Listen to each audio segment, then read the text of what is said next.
yëpp jaar na fi. Afrique foog ñu xam ne suñu destin ñun rek ñoo ko mën a jël en mais bu ñu bëggee am l'ascension économique bi ñu bëgg ak ascension sécuritaire bi ñu bëgg. très bien c'est important. ñu terminer ci ponk bu mujj bi rapidement rek temps bi daf mu xocc. tout oui allez-y. je suis d'accord avec Pape Moussa ma yokk ci rek benn affaire bu ndaw nekk Pape Moussa. La guerre du Biafra. ba muy am. ca frontière Cameroun ya. ak Nigéria. oui fa la tàmbalee. pourtant dañu jàpp ne anglo-saxon yi la. du woon ñoom nasaraan yii la woon. xulil. maman nasaraan yii la woon nasaraan yii ñuy waxtaane nii. oui.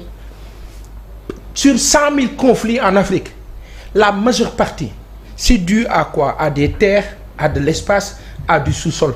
Et sous-sol boobu nag 10 milliards d'ans xaw ma kañ lay doon yàlla ñu yàlla may fekki tal. amiin yaa rabbi. mais fulla bu mat fayda bu mat au-delà de tout la vigilance dont on parle opération Serval ak Barkhane ak yëpp ñoom ñoo doon source su terrorisme looluy dëgg c'est-à-dire ils n'étaient pas venus en sauveur c'était des manipulateurs ils se sont arrangés pour foutre le bordel ngeen baal ma ci terme expression bi pour que ñu am raison wu nekk fa.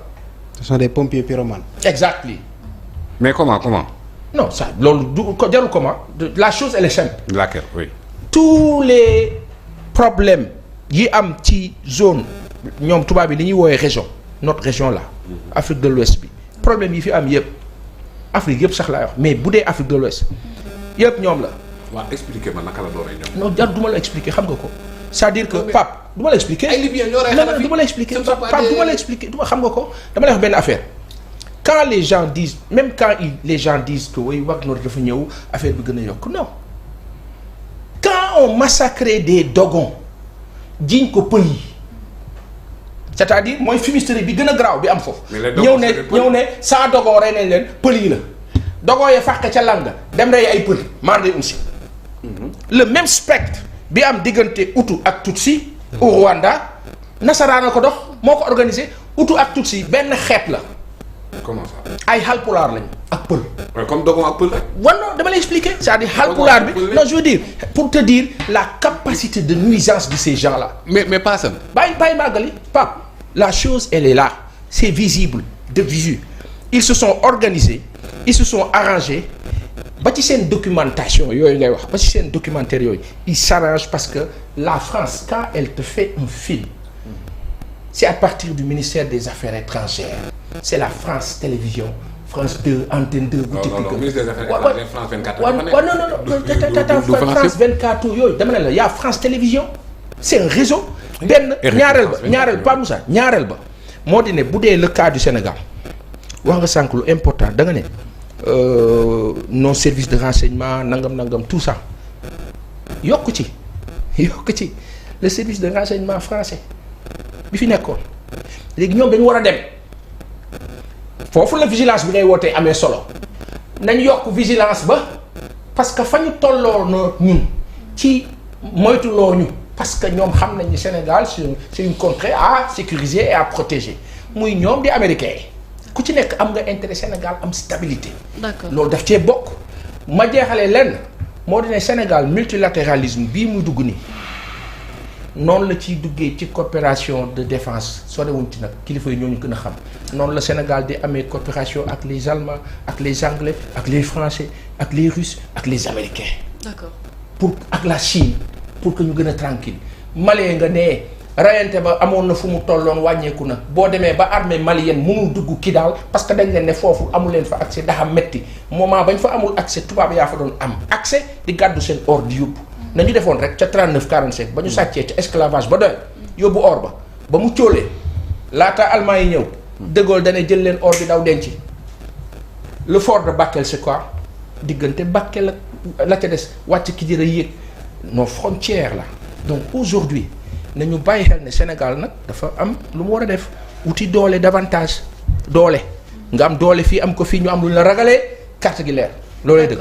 Très bien ayca ñu terminer ci dernier point bi Abass keroog sax daa mel ni tàmbali woon nañ ko ndax ci jotaay bi la ñu fekkoon mooy génn premier ministre et le lendemain mu defaat beneen sortie à travers une réunion ak les ministres doon dressé li nga xamante ni noonu lañ bëgg a demee ci agenda Sénégal 2050 mu yëkkati ay kàddu mu mel ni dafa ñàkk kontaan suñ ko mënee waxee noonu ci doxalin bi nga xamante ni ministres yi am nañ ko ba leen di woo à plus de responsabilité ndax noonu nga gisee premier ministre kàddu yi nga xamante ni yëkkati na ko même si ñu ngi njort wala sax fan yi li ñuy dégg lu ci bëri mooy ñu ngi jëm ci remaniement ministériel. yaakaar naa ni que c'est lui le chef du gouvernement. su ma juumul.